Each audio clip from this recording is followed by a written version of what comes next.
Hello, Martin is here. So let's wait till our co-founder Tarma is joining too. And so it's a beautiful Saturday, so let's wait a little bit. And Tarma is joining. So Tarma, now I think you have to send a request here to become a speaker. So waiting now a little bit. Hey Tarma. Okay, let's try one more time. So yeah, okay, you see, ChainAware, so that's actually here Martin is speaking because I scheduled the Twitter space and then Dharma is joining in. And then most of Twitter space will do the talking, so and I hope that the conversation will be very interesting. Okay, Dharma, you have to send now the request to become a speaker too. Dharma just sent the request. So let's wait till I will get it here. So now Tarmo sends me via Telegram that request sent, but in Twitter I don't see it yet.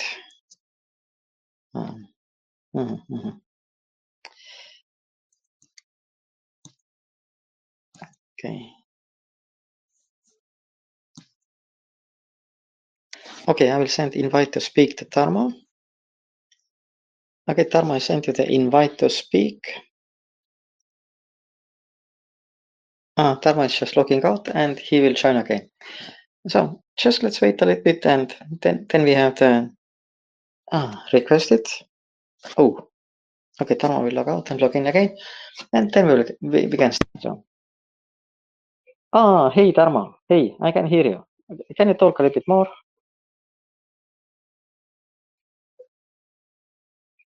Different. This Twitter. No, it's okay. We are today is now our Twitter space number 10. We are doing it every 2 weeks.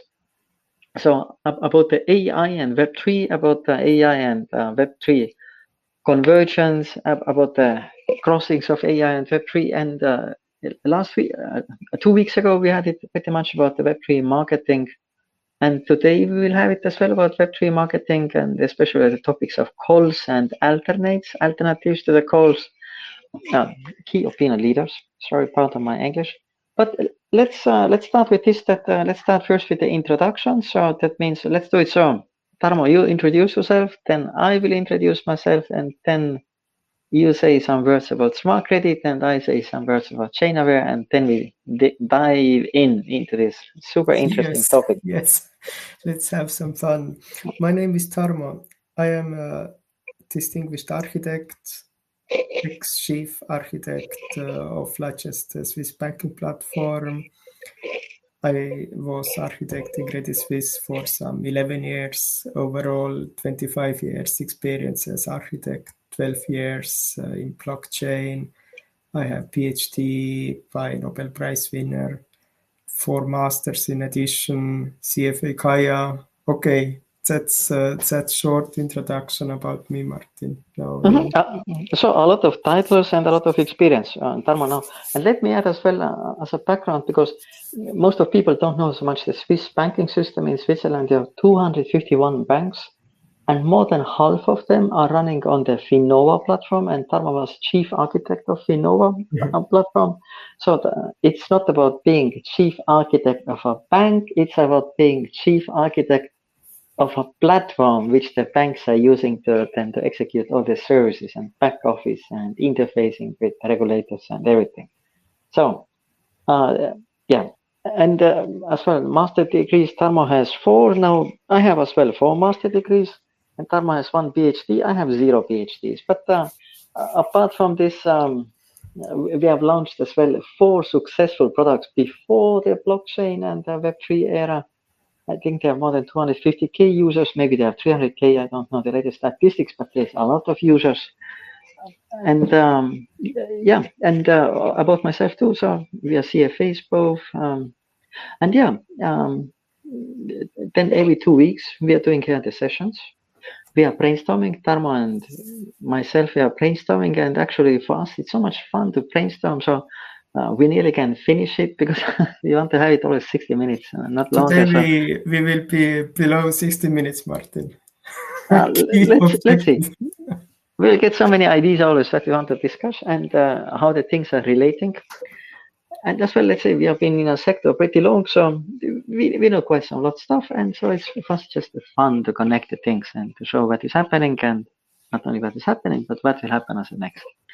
Okay, Tarmo, now could you introduce one of our projects, Smart Credit, and then I will do the ChainAware. Yeah. Yes, Smart Credit is non-custodial banking.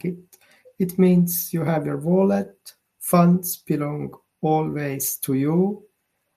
It's not like on central exchanges where you don't have your key. So not your key, not your cake, or not your key, not your funds. And in Smart Credit, we offer almost all retail banking functionality so that you control your assets and nobody else controls it. And it's running, it's stable, it's scaling, it's secure, and producing some income. And it's a great product, Martin. Yeah. And we both are co-founders of Smart Credit, and we both are co-founders of ChainAware. Now, ChainAware is a spin-off of Smart Credit.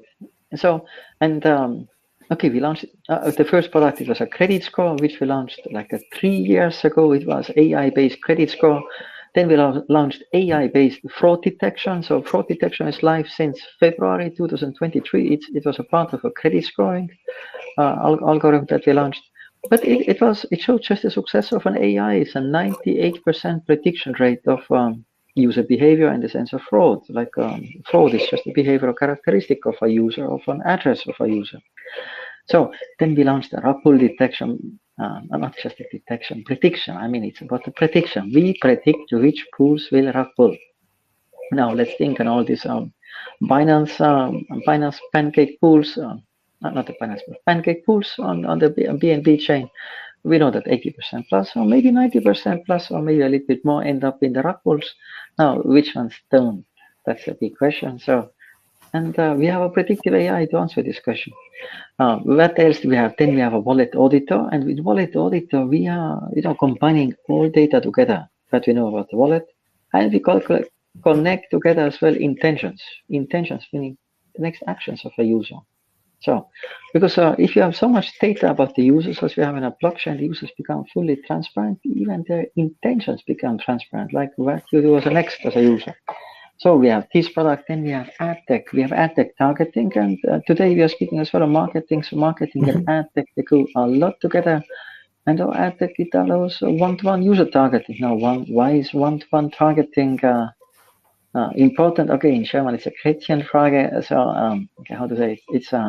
It's a question with a spin, because if you have one-to-one targeting, you increase massively your conversion ratio. So we have products for this one-to-one targeting. We have Web3 analytics, user analytics products. So what we're doing in ChainAware, practically, we just analyze blockchain and we predict behaviors. We are predicting behaviors of fraud, of rug pulls, of user intentions, what they're doing as a next. And we are combined this as well in the ad tech solution, so that innovative Web3 projects who are interested about getting new users, not just the token price up, but the new users, like converting users, that they can use this. Pretty innovative products as well from our side. Okay, so this is for the introduction, and today's topic is okay, are there alternatives to the call-based marketing in a Web3? Martin, Tarmo, please. Let's define what is call, and call is a key opinion leader. So it's a new word for influencers. So everybody became an influencer in the world, and I would say discovered the word is not so cool. So let's recall it and let's use a new word, and but it doesn't change the contents of this call-based marketing. And the idea is very simple. It's a call thinks and all others follow and do what call says. And you can imagine what it means. It means you don't have to think, and you just follow what somebody says and trust him. And this is the key question: who do you trust? And which people do you trust in your life? And if you take crypto, there are tens of thousands of calls or influencers. And maybe exactly like the earlier word was an influencer. Now, but the word influencer, it got a very negative context in a crypto. Not only outside of the crypto, let's say the crypto Web3 blockchain sector, it got a very negative because all these bumpy dumpy schemas they were done with influencers. And then influencers were thinking like, oh my God, now all these people understand the business model. Hey, it's called influencer business model. And then they had this creative idea about calling it influencer business model. Let's call it now call business model, like key opinion leader business model. And let's do the same stuff. Let's do the same stuff. So the business model is still the same, but it's just the name is different. So there was sorry for my irony, a massive innovation. But yeah, now, and what is happening that a lot of Web3 projects are using calls. And we will speak more about this calls. And yeah, the question is, there's a lot of questions. Let's say which calls you should involve, like how many you should involve. There's a pricing question. Do they have effect? This is always a question. What is return on investment? What is impact? And it's all we discuss it maybe later. Yeah, Martin. And but maybe short it is again, who should you trust? Whose opinion do you hear? And or whose opinion should your token holders and your users trust? Like that, it's like a trust delegation mechanism, and this trust delegation mechanism is then leveraged a little bit because there are multiple calls, and if all multiple calls, of course, for the price, which is pretty high, will come on this. Speaking now the same story, exactly in the same time, then the influence of people is influenced. Now, this is a pretty short term. It's called Bubble-omics, how to build up Bubble-omics, Martin. And this is maybe main feature of call-based marketing. You build up a bubble, and then you just have to run before bubble gets busted. Before the bubble bursts. So it's a narrative creation with the calls, and calls are pushing up this narrative. And then probably next month they have a new clients, and then it's a fully new narrative. So that means on which month do we have in May, they will speak that the sky is blue, and then in June, when they have a new clients now, in June they will speak that the sky is gray. And if a lot of calls are speaking now at the same time, then a lot of people, especially the new people in the sector, maybe with less experience, or people who are like maybe less thinking on their own and trust everything that is told them, they will run after that calls are saying. And then this is maybe exactly the issue of critical thinking. And we are discussing a lot of AI and generative AI. Generative AI don't have also this critical thinking. It is just a kind of unconsciousness which just produces next word. And people who follow calls and call-based marketing, it's the same. It's not that you reflect and you think. You just say, "Oh, my head is so tired. I listen what the call does says." And call says, "Sky is blue," or "Sky is blue," or "Sky is red." And if you have some calls listening to a chat now, please, it's a free speech. You can always comment on our opinions now. Don't be disappointed. There will be a lot of more very interesting remarks about the calls. Now, this is a message to the calls. So, yeah, okay, we'll get to this very interesting remarks a little bit later. Yeah. Mm-hmm. Okay, then let me just say about the calls as well. Like a lot of Web3 projects are using calls. Mm-hmm. And they've been using it pretty successfully. The success has a certain price. Using it pretty successfully, then to kind of direct / influence / there is one more word at the token price, and as well then trying to get the users. But although to get the users, this is pretty difficult. And yeah, let's get back to this question of critical thinking. So it's people are just following what is told them. They switch off a little bit their brains. They just trust that it's told them, especially if it's coming from multiple in the same time. But now this is just the intro about the calls. Now, Tara, maybe let's speak about the Web3 marketing in general, like how the Web3 marketing is working today, and then let's dive into the calls. Web3 marketing is very simple. You need a lot of money. You make mass marketing. It is something that happened 1930s, 100 years ago.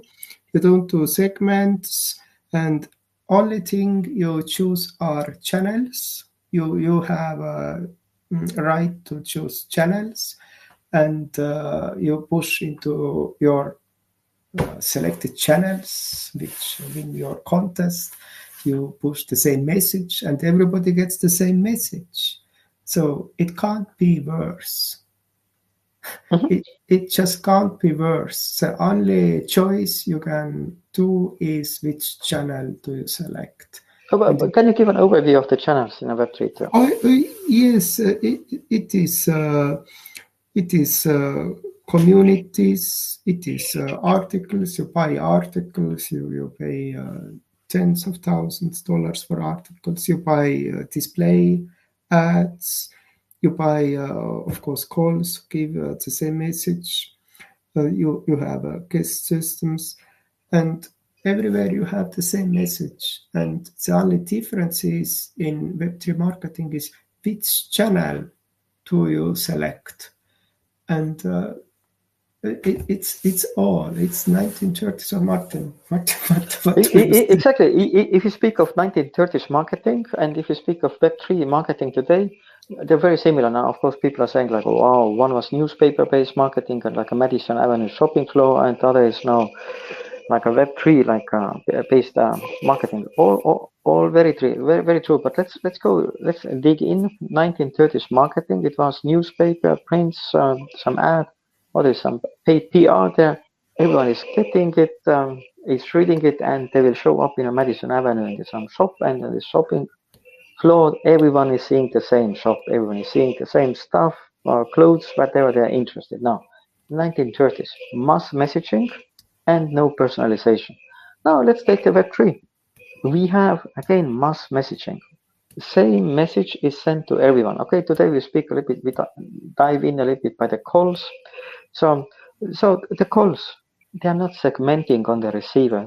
They are like a broadcaster, like a mini broadcasters. They're broadcasting their message to everyone, the same message. Now, if you're using crypto media, you are broadcasting your message via crypto media, Bitcoin.com, there's a CoinDesk, and there are some other big players. You are just broadcasting your message. It's a mass messaging to all your potential clients. Now, there is no targeting, no narrow targeting. No, not even a wide targeting. It's just a mass targeting. So the crypto influencers we spoke. Then there are like banner ads that you can buy banner ads. No, but the banner ads is by the definition. If you go on their website, you just see some banners. And there's again no personalization. The Web3 doesn't have the ad system that the Web2 has, which are like intention-based ad systems, where the Google ads or Facebook ads. Okay, you can dive in pretty deep in this. There's no RTB, like no real-time bidding. It's like it's before Web2 era. It's like a Web1. So we are the marketing at the level of the Web1 and of the we call it 1930s. Now then some innovative guys are coming and they're introducing, they're called quest systems. Okay, like one of the quest systems, okay, like a Magic Square or the Taskon and so quest. Martin? Yes, can you hear me? Can you hear me? Tarmo, I can hear you. Hello, I think I'm speaking. Tarmo, can you hear me? Okay, I just continue speaking. Tarmo, when you hear me, you just... Tarmo, I can hear you. Can you hear me, Tarmo? Can you hear me? Hello, can you hear me? Hello, hello? Oh, Tarmo is writing me, I don't hear you. Okay, I don't know. Off, mic is on. Tarmo, can you hear me? Hello, hello? I see that it's kind of vibrating, so it means I'm speaking. I can hear you, Tarmo. I can hear you. Tarmo, can you speak?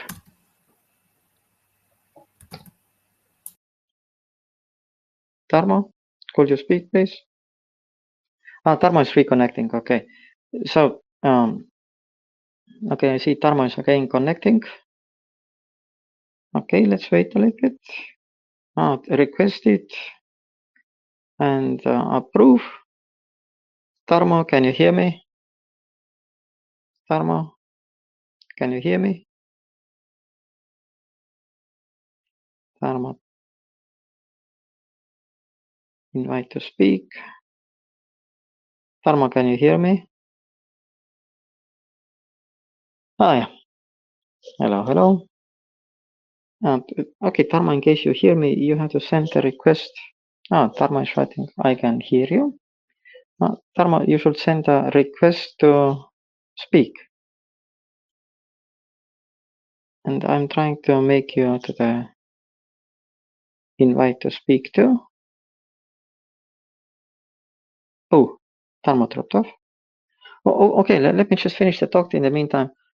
So that means, okay, requested. I'm saying Tarmo requested. We are approving it. So I can hear you, Tarmo. Can you hear me? Suddenly your voice just disappeared. Okay, but I kept talking. I saw like it's vibrating here, so it shows that it hears me. Okay, so I was speaking about the Web3 marketing. And yeah, that some creative guys then the quest systems have been introduced. Okay, the intro and the quest systems is you're giving the rewards to the people that people coming to your website, are doing certain actions. Maybe they connect the wallet, maybe they follow your Twitter, maybe they retweet something that you have done, maybe they like something, and they get some points, and this is then translated to monetary reward. But even the quest systems, this is kind of mass marketing. We are still the same mass marketing to everyone. Mass marketing to we are the mass marketing, we are community management, mass marketing, we are KOLs, key opinion leaders, we are buying the articles in the crypto media, we are the banners, we are the quest system. So everywhere it's a mass marketing, which is then, let's speak it, Web1 marketing. Web1 marketing level. Now Web2 marketing is much more advanced because we are seeing this is like a segmented, it's an intention-based marketing now. So it's a big step. So that means we are speaking just like the little overview about the Web3 marketing. Point being, it's a pretty ineffective because let's say common sense. Like if I'm targeting someone, intention-based targeting, if I know person's intentions. By the way, in ChainAware, we're calculating person's intentions based on his blockchain history. So if you know someone's intentions, it's much easier for us to target him because if I know what someone is interested about or what is his buyer intention, I know what to offer to him. Now, if I don't know someone's intentions, if I don't know buyer intention, it's like a fully blind game. So I don't know. I should give like so-called perfect message, which is then perfect for some ratio of people, but not perfect for everyone. So that means that's how the Web3 marketing is working, and translating in very high costs. And the Web3 projects are fully accepting these costs, this so-called 1930s approach. And then because all these approaches, they result in a low conversion. And so then a lot of people, a lot of founders, a lot of projects, they are massively using the call-based marketing, the key opinion leader / influencer, earlier name, but now it's called key opinion leader. Like this kind of, Tarmo, let's dig in now a little bit the call marketing, because we have been monitoring call-based marketing. So yes, let me just explain it. Like, so practically calls have their Twitter communities, and then they're selling the packages. They're selling the packages, for example, that you have 4 tweets or 4 retweets, and within a week or within a month. And for this 4 tweets, the price is starting, let's say, by $1,200 per package. Now, of course, you can buy more tweets, then maybe you're reducing tweet price. Now, okay, and the prices are, of course, pretty high, but now let's get to the issues. What are the issues? The first issue is if you're speaking of the calls, we do not know who are the calls followers. neither have the projects any means to validate who are the KOLs followers. Yes, you don't know which segment it is. You have no idea about their characteristics. You just have in front a call. You don't know, is it bots or is it from which countries, or it's total black box. It's a total black box. There's no transparency. It's like we have no clue about intentions of these calls. So maybe the call is speaking about NFTs, or maybe then the followers are NFTless as well. But otherwise, we don't know the intentions of his followers. First remark. Second remark, we don't know how many of his followers are the bots. Like we know, in Twitter has a lot of bots. Everyone knows it. So like many projects are, you see, just increasing the numbers by ordering the bots. You see, like these new crypto projects who have like 50,000 followers, and and then the tweets which have 10 likes and 50,000 followers, and they're even not ashamed to have this kind of Twitter profiles, because if you have 50,000 followers and 10 likes, let's say, per tweet, then it's well, let's say it's too little likes and 2 retweets. So it's too little. It should be more. It should be much more. So that means this back to the calls. These call numbers, they're easy to manipulate. So Yes. so it's the first, we don't know the intentions. We don't know how real they are. We don't know geolocation. We don't know the intentions on the blockchain. Like we calculate the intentions in a ChainAware. We don't know the protocols that they've used before. We don't know the blockchains that they've used before. Total black box. Okay, so let's assume I'm a Web3 founder. I'm accepting this black box because everyone is doing this. I will do the same. No, the question is, how many calls do I need? Because if I'm running a campaign, it's not enough to have one call. Because if I'm taking one call and he's tweeting a little bit, and then he does another tweet, all these paid tweets are done, and he will not tweet more as it's paid. He only tweets that was paid. It's a contract. So you're making a contract with him. You cannot have written contract.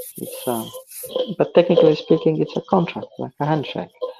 A contract. This contract, and he does his job. He tweets or retweets. That's it. No, but that's not enough. You need multiple calls. So de facto, you need 10, 15. You need minimum 15 calls for a project. 15 calls. Now, and from each of these calls, you need multiple tweets. 3, 4, maybe 3, 4 tweets.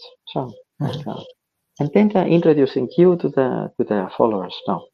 So, but now let's say per one call we have to pay like a minimum, let's say 12,000. We need 15, probably more. Like these are beginner prices. So prices are going very fast, very high. So let's say 15, 20 calls, 1,200. Some prices are higher. So we're speaking 30,000. 30,000 a call budget for one little campaign. $30,000. Now we're speaking here for Web3 projects. Web3 projects. We're speaking of innovators. We're speaking of innovators who are creating new products, who want now to find a user base for them. And these innovators, these geniuses, they're like the technical geniuses, they are forced now to pay, let's say, $30,000 per month to calls. And if there are some marketing agencies between, they will take their own cut too.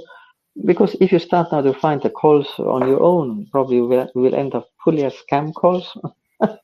Meaning these are just a Twitter bots. Maybe 2 or 3 real users. Okay, maybe 100 real users. I don't want to insult the calls. So, but so the founders use marketing agencies, and then it gets even more expensive. So they will pay easily 30,000 starting from 30,000 a month for the calls. It is good for calls, Martin. It's massive business for the calls. It's massive business for the marketing agencies, and it's ridiculous for the founders. Founders lose, calls win, and marketing agencies, if they are between, they win too.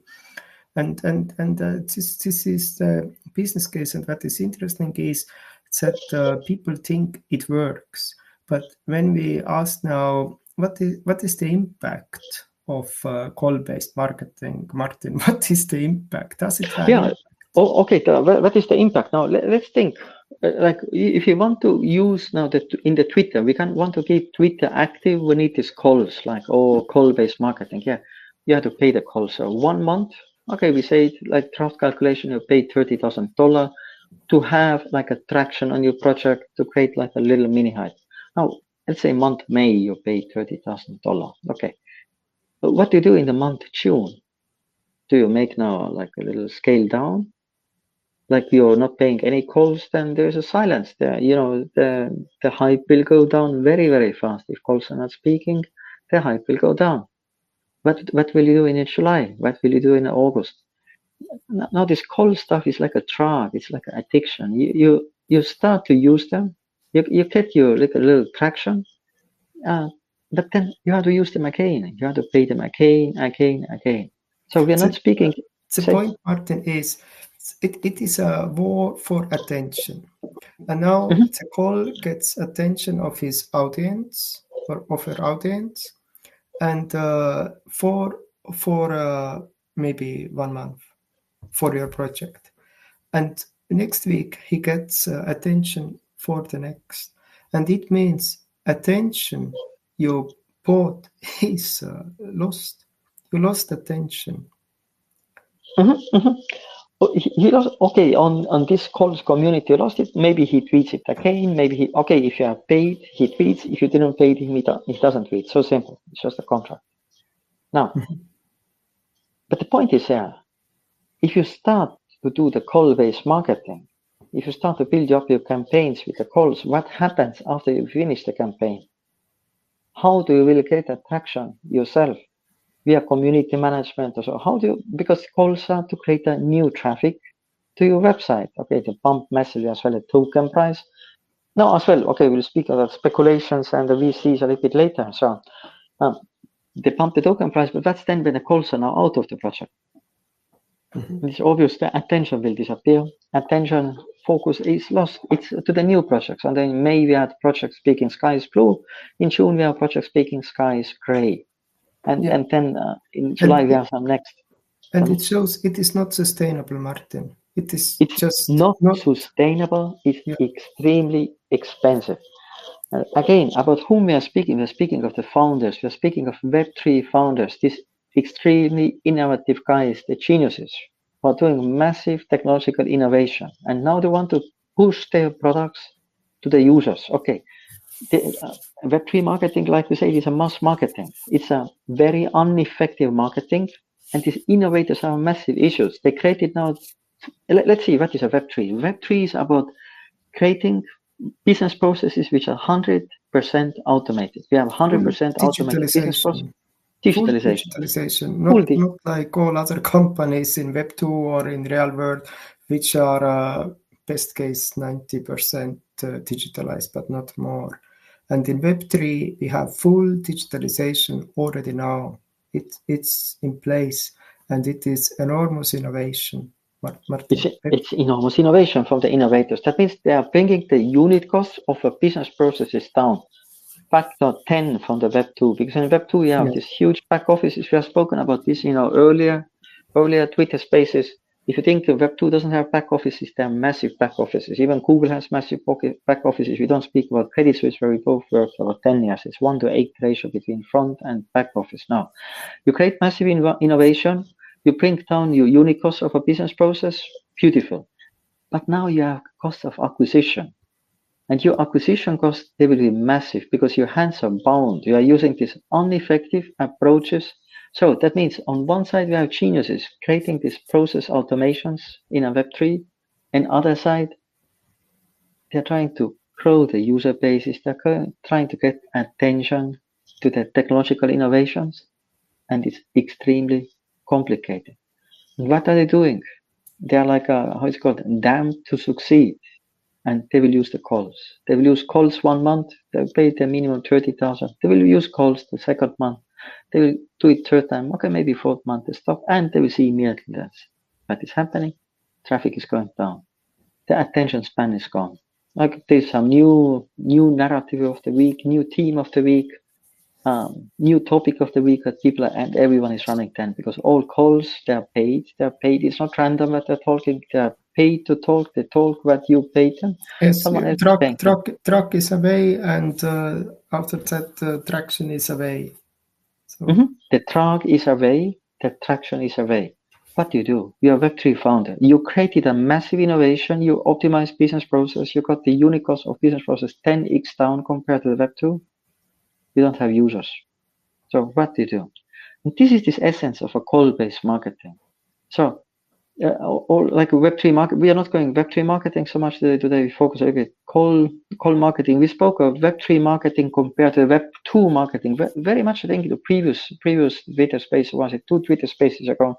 But let's stay in the calls. So because calls are somehow very popular, and this common thinking that the calls are popular makes them people think, oh, yeah, I have to use them. So everyone is kind of accepting this a very high cost, and they are hoping that with this very high cost, they're creating this real traction. I mean, real users to the platform.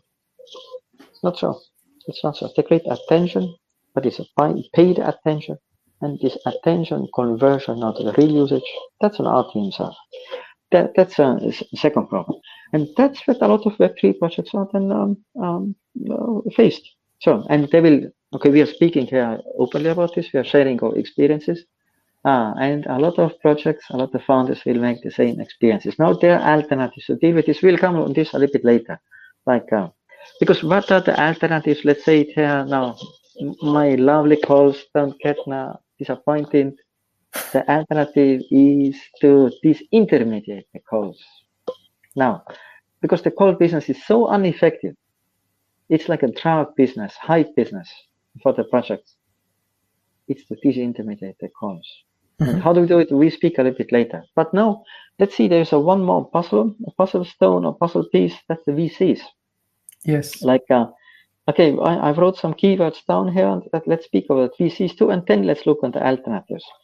Because the VCs are actually like amplifying this game of the calls, and it's like a triangle. It's like a game theory. We have founders, we have the calls, and we have VCs now. And the VCs are there to get profits. Yeah, that's all the motivation. And there are, of course, VCs who invest into equity. Okay, these VCs will hang around and with you a longer time, but there are VCs who are just token only. And they are just interested about one thing. It's called dollar, or it's called 2x, 10x, 100x. That's all they're interested. They don't care about the technological innovation. They don't care about some of it. They don't care about. What is very interesting when we talk about VCs, there is a kind of perceptions that VCs care about technological innovation. The reality is different. VCs don't care about technological innovation. They even often don't know what is technological innovation. They use a completely different KPIs to measure companies. And Martin, maybe you mentioned how do VCs actually select companies? Oh, yes. Okay, let's look there. Equity-based and token-based now.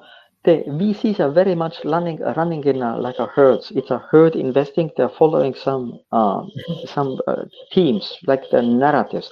Now, there are some VCs who have been very successful in creating narratives like A16Z. Hello, A16Z, we love you. Now, they've been very successful. They created the DeFi narrative. They created as well other narratives, and they're all the time creating narratives. Now, they create a narrative. They pump the topic, of course, with the calls. And they get as well other VCs now on this train. And then everyone is running. Now there was a DeFi narrative, there was an L2 narrative, there was an L1 narrative, there's a TP narrative, there's an AI narrative.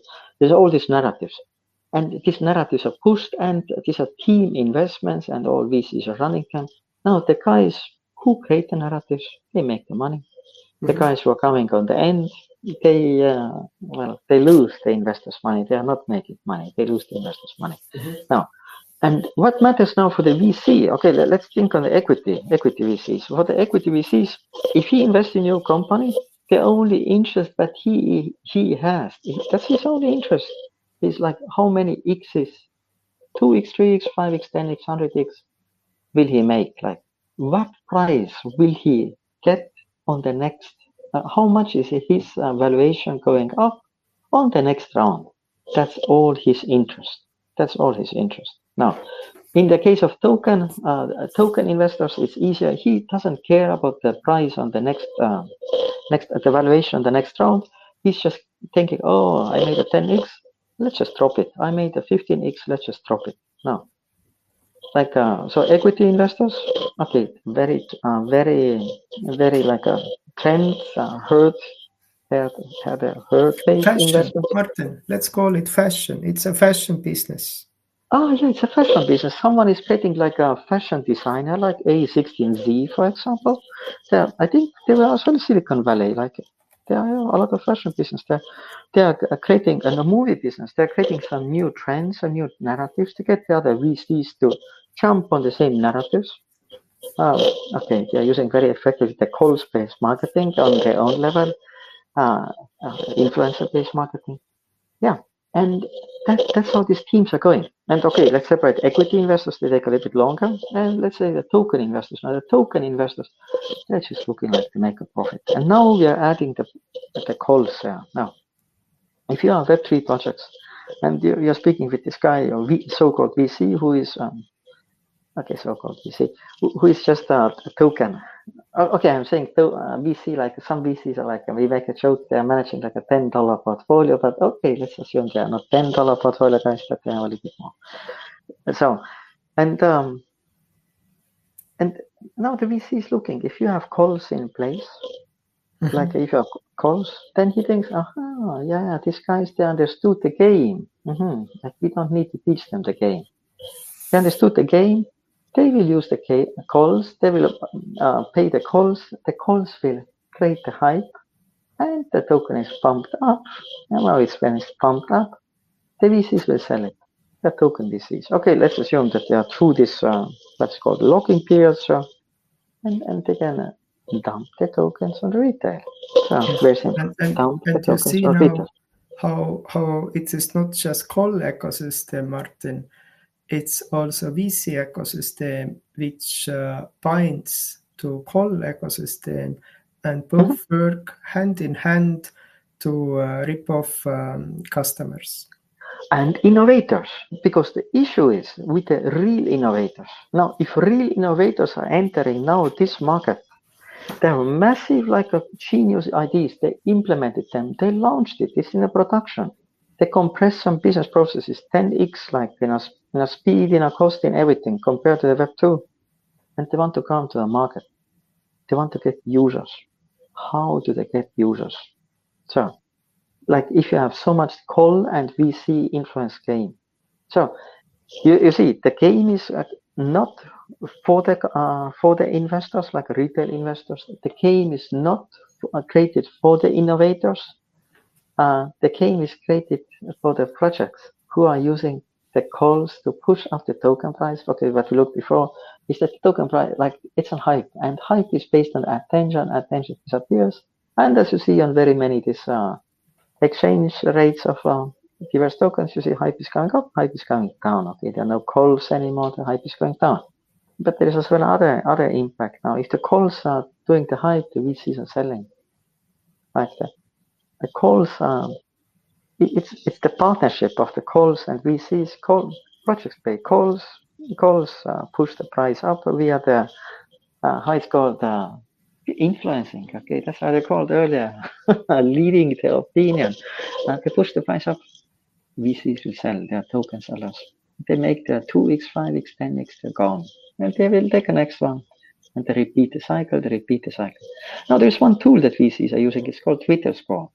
Now in the Twitter Score, you can enter the Twitter handle of the project. You enter the Twitter handle and you get the relative Twitter score. Now, and it looks how many influencers, so-called high-value influencers, not these ones who can get you on the cheap price on $300 per tweet, but hey, real stuff. Now, how many of these influencers are following you? And he's building your relative index. Now, VCs are using it. And VCs are looking on them. Oh, how many calls are using or following you? That means, oh, you have some deals with the calls. If you have a lot of calls, they know like, the calls will push up the price. Let's jump on the train. Martin, maybe we should add that it's the key instrument to make an investment decision. Yes, they are not telling this to you openly because you see the VCs are very simple. They're very simple persons. They're very simple algorithm. they're speaking like, okay, the VCs, they are limited partners who bring the money, and the limited partners to tell about massive innovation about Web3 replacing the Web2 and all these nice stories that people, the limited partners aren't here. And then there's a channel partners who know now how the real game is working. Okay. And the channel partners, yes, it's a Twitter score. So just enter in the Google the Twitter score or in other search engine, and you just register and check the prices. Now we did a very interesting experiment. We took because we have a lot of AI technology, and we took a CoinGecko AI list. We took everyone who is higher in a coin market cap than us, and we calculated their Twitter score on every handle. And they're very interesting patterns. So you see a lot of projects which have a very high Twitter score, like a high market cap as well, high Twitter score, high market cap. But then you look on the product side, there you see products are not rather missing, but they're just missing. It's a very simplified product. It's sort of like two clusters, Martin. One cluster is companies which have products and they have a low Twitter score, and the other cluster is companies which don't have products. They have a lot of calls and have high Twitter score and high market value.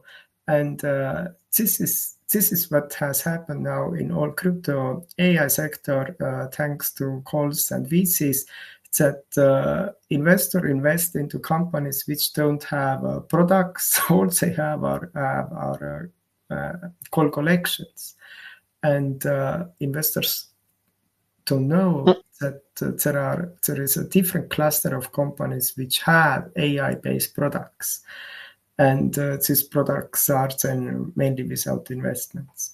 And it's two separate clusters, and I wouldn't call it a healthy market structure. I would call it a market structure which is not non-sustainable and it can't hold for long. So I'm very curious, and for me it shows a kind of, Martin, when we start talking about alternatives, a kind of revolutionary situation what we have in all crypto or Web3 marketing with calls. It shows that situation is so bad that it's like waiting for technologies or alternatives which can rescue all Web3. And maybe, Martin, you mentioned earlier alternatives. So what are let's jump to it. It's about de-risking for the innovators. Now, okay. Now, before I'm jumping here, let me add about this CoinGecko AI list. Of course, we love CoinGecko. We very much support CoinGecko. When we have any request to CoinGecko, they do it immediately. It's perfect. Now, we took the CoinGecko, the first 100 projects in a CoinGecko coin market cap in the AI list. By the way, our first AI product was launched 3 years ago. Okay, then the second one was launched in February last year. Okay, so we have been in AI sector very long. I think first we were on the position 20 in the CoinGecko AI list, then on the position 40 on the AI list, and now we're on the position 130 in the AI. Okay, you can imagine why. Okay, you know it already. I don't need to tell it there. Now, let's take the first 100. First 100 now. 20 of these first 100 have AI models, their own AI models. Now, 80, the others are using someone else's AI in a best case. Or they're not using any AI. Now, and that's what you see. So this is AI list. 20 of them these are real innovators. They have their own AI models. They are using AI on the blockchain data, or AI on the blockchain price data to do innovative solutions, to automate the process, to create effectiveness. That's what the innovators are doing. That's what we're all allowed to do. That's the innovators. And 80, they're on the AI list. They ain't have AI models. They're just maybe using some others' AI models. Now we are tweeting a lot on ChainAware channel about this, sometimes on Smart Credit channel as well, on this topic. Yeah, and what we focus on the innovators. We focus on the guys who are creating the innovations. And now, let's get to the alternatives. What are the alternatives to the innovators? Because we look like, what does it cost to use the calls, 30,000 monthly, but it's a drug. It's an addiction. You start to use them, you have to stick around. Or you just create a hype up and down and so, and then maybe you create multiple hypes. But key point, it's non-sustainable. So what are the alternatives now to the innovators? Okay, of course, there are Schillers, but hey, Mr. Schillers, you're already happy, but that's there for the innovators. Now, let's speak about the alternatives. What is the alternative? Okay, like Tama said, it's like a revolutionary situation. There is a status quo, and the status quo just cannot continue because the status quo is non-sustainable. It does not add value; it destroys value, and it accumulates the value in the hands of very selected few, being the KOLs, marketing agencies, and narrative creators like A16Z and others who are creating the narratives. They are accumulating the funds. The others are then the guys who are honored to participate in the game. Okay, some people just want to participate in the game. They're happy about this. But the accumulation, the wealth accumulation is going to a very high concentration. So what are the alternatives then? And okay, ChainAware. Let's speak about the ChainAware. And so we looked before that the Web3 marketing is here, mass marketing. One message, one is broadcasting his message to everyone. We know mass targeting is extremely ineffective. The Web2 marketing, all is intention-based marketing. What are intentions? You calculate users' next actions. You calculate buyers' actions. You sell to the users who have the intention. If user doesn't have intention, maybe you try to create the intention and you sell them later after he has the intention. The third version, you just don't sell it. He is not your client. Now, so intention-based marketing. And intention-based marketing, now let's get to these two topics. The one is bringing users to the website, and the other is converting users on the website. Mm-hmm. The Web3 marketing today is bringing users to the website via the mass marketing. Like, say, everyone is getting the same message, run to the shopping floor on the Madison Avenue. Oh, there's something very cool. There's a new design or a new product. Everyone is running. But is it resonating now with them? So, like already this coming to the website, like what we spoke before, should resonate with users. So that means no mass marketing, but wide, we call it narrow targeting, and sometimes wide targeting if it's a little bit wider. So narrow targeting, like intention-based messages to the targeting, intention-based audiences, so that we have calculated audiences to whom we are targeting. Not that we are doing this Web3 style mass media marketing. No, we are targeting on a narrow targeting.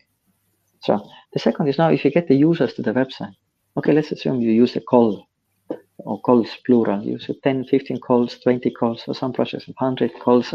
Just look on the AI list and take from AI list maybe you can share even this Excel sheet. Take from AI list this the top projects and look what's the influencers Twitter score. So and you will see this thermostate this clustering now. But now you pay these calls, you get the users to your website. Do you convert them? Do you resonate with them on your website? It's a personalization. And it's not personalization in the sense of I love blue, the other guy loves green or yellow, what other colors are there. Now it's a personalization. Personalization, the companies are doing personalization. The projects are doing personalization. It's not about color selection. It's about which messages, what do I show to which user. Mm-hmm. If it's borrower, I'm showing these messages. If his intention is to lend, I'm showing the other messages. If his intention is to NFT, I'm showing another messages. So on, so on, and so on. So hundreds of intentions. I'm communicating with people whom I get to the website with intention-based marketing. Not with mass marketing. Now everyone is speaking, we need genius user experience design. I know genius user experience designers, these are beautiful. But we cannot create genius user experience for everyone. Mm-hmm. Now to create it for everyone, we need a personalization. Mm-hmm. Now let's put, and then let's think now these innovators. So the innovators have this possibility. I'm using the calls. I'm using the other Web3 methods, or okay, there's some clicking on the channel. I don't know how much going to. Like I'm using the calls, or I'm doing the narrow targeting. I'm getting only the users to the website who are resonating with the website, with my product. And the second thing, on the website, I'm converting the users.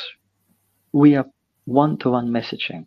So based on what I'm calculating from his blockchain history, because the beauty in a Web3 is users drag their wallets with them, and wallets are telling much more about users when users are thinking. It gives their behavioral characteristics. It tells us the hints what he will do as a next. So bring the users to your website with narrow targeting, and on the website, convert them with one-to-one targeting. And this is what we are speaking of, the alternatives. What are the alternatives to call-based marketing? So we looked at the call-based marketing is like a pre-revolutionary status. We're just waiting for the revolution to happen. Oh, Martin, let's zoom out, and it's something that was also in Web2 marketing. I remember some 20, 30 years ago when it was marketing, I made my second master about one-to-one marketing. It was like, if you do marketing, you throw half of your money out of window, but you don't know which part. It was marketing 20, 30 years ago. And then AdTech emerged. And AdTech transferred this Web2 or Web1 marketing over to a data-based marketing, to a database decisions. And later, intention-based marketing emerged also. And what we have now in Web3 is the same revolutionary situation like it was 20, 30 years ago in Web1, Web2, where marketing is you throw half of money out of window, maybe 90% of money out of window. You don't know only which bills. And it's the same revolutionary situation. And in this situation, it means that we will have AdTech, which will come and clean up this industrial structure that we described before, Martin, where KOLs and VCs collaborate to push up companies which don't have products. And it's best timing for emergence of Web3 AdTech, which will free founders and innovators from this misery of calls and of calls-based marketing. Because yes, we focus on the innovators because it's about creating innovation on the Web3 now, and creating innovation. Just repeating the same talk 25 times through. I'm saying it now one more time. There's innovation that we optimize on the business process. We're 10x better than in a Web2. Beautiful. But we need to get the unit cost of the customer acquisition down. Because if you don't get unit cost of customer acquisition down, these innovations will not survive. These projects are not sustainable. So for these Web3 innovations to prosper, there is no other way. The only way is to bring the customer acquisition unit cost down. Yes. So that the acquired users start to use these innovations. If you don't manage it, the projects will not stay around. They will not sustain. So, and that's the alternative. That's for the innovators now. And again, we spoke about the AI list. What we see in the CoinGecko AI list. We love CoinGecko. I was saying it. We spoke about the calls and we see how the game is running, and of course they're not speaking out loud about this, but the general partners, they know the game. Martin, it is a revolutionary situation. Sorry, I'm repeating myself. It is a revolutionary situation, and it shows that we will soon, we have already technology, for example, in ChainAware, which allows to reduce marketing costs for Web3 companies 8 or 10 times for the same result.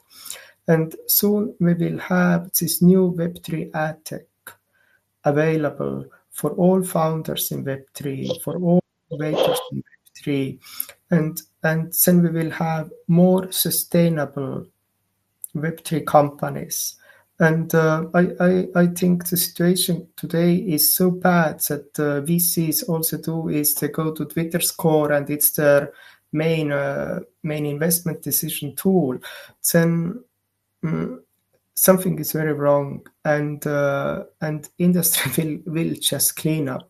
And when we come now with this new technology, which allows to reduce marketing cost 8 to 10 times for the same result, then yes, it is exactly what Web3 is currently looking for, what Web3 needs. Yeah. Because guys, you see, we are with our hearts. We have been very long in a Web3. We are with our hearts in a Web3. We want that Web3 succeeds. And some criteria for success. The projects have to become sustainable. Not like a build and throw away projects like the dreams of all these token VCs. No, it's non-sustainable. The projects have to become sustainable. And to get sustainable, we have two steps. The one is we automate the business process. We get the business process cost down. The second is we get the unit cost of customer acquisition down. So simple is. And then when we get these sustainable systems, sustainable projects, and then all these micro innovations will start. The projects need micro innovations. Continuous innovations, you are the first baseline, then you do micro innovation. You improve working with your clients together. Now, and this is needed for the Web3 to create this sustainability. And we just ask, how is it possible to create this sustainability? That's why we speak about the alternatives. And now if you speak about alternatives, we have as well an alternative as well to the VCs. We hope some VCs are listening as well to us today. We think pretty soon the VCs will not use anymore Twitter score to look like who has like how high call involvement. But the VCs start to use like who is using which alternate customer acquisition methods. There are other alternatives. Okay, we spoke today about narrow targeting and one-to-one personalization. There's others we didn't went on them, like gamifications and so on. So fully respected. So that the VCs are starting to look which other methods are the projects using, not anymore the call methods. And I think then if the VCs are starting to do this, then we get the focus on the real innovators. Not on this 80-20, like you know what I'm referring to, but it's about real innovators, like a making free way for the real innovators. So that's it. So it's alternative for the projects, and it's alternative as well for the VCs to choose which projects they will select, where to invest, because they need to invest where the real innovators are.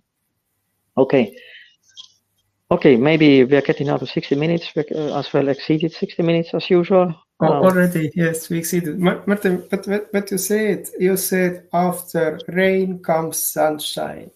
And after rain comes sunshine. And this is the situation what we have now. After calls, we will have alternate Web3 marketing, which transfers Web3 companies over to sustainable businesses. And after VCs who use Twitter score, we will get next round of next generation of VCs who start really digging into business models of companies and having a look how do the companies work inside. So for me, it is this rainy situation is will transform over to a sunshine, and I see sunshine. This is, or maybe Martin, from you, some final thoughts. Fully agreed. We see massive sunshine. We see massive potential. We see like that the same will happen what happened in a Web2, where the marketing agencies initially controlled the most of the marketing budgets. But what happened the fact that the ad tech took it over. And the ad tech was based on a data analysis, on the narrow targeting, on the one-to-one targeting, on personalization. The same trend what happened on the Web1, Web2 transformation, the same trend will happen on the Web2 internal transformation. The sunshine is starting, okay, guys? So, and okay, like starting closing up now, we are doing the Twitter spaces like every 2 weeks. Every second alternate week, then we are in a small credit Telegram group and we speak there on the chat. Okay, we are just chatting, but speaking is much more convenient than chatting. So like every second week we have a EMA in a Telegram group, and every other week, alternate week, then we are in the Twitter space. Now, that's a number 10 Twitter space, If you like some topics, or if you think we should speak about the topic now, we have been in a sector very, very long, like, okay, we're not quoting or earlier evidences here. So just tweet us like what we should speak about this. And for Tarmo and me, we love the discussion. We are just taking some new topics, we discuss about them, we analyze them. For us, it's like a massive creative event we love the Twitter spaces to discuss and to brainstorm. So Tarmo, how do you say it? Yes, it's very good for discussions. And about today, it's really, even if we now showed you how Web3 marketing dark side works, we have technologies in place, for example, ChainAware or other gamification technologies, which allow Web3 founders to focus on innovation and get acquisition costs down. And then for me, Sunshine is starting. And Martin, maybe let's finish with Sunshine thought today's. Okay, guys. Twitter Sunshine talk. is starting.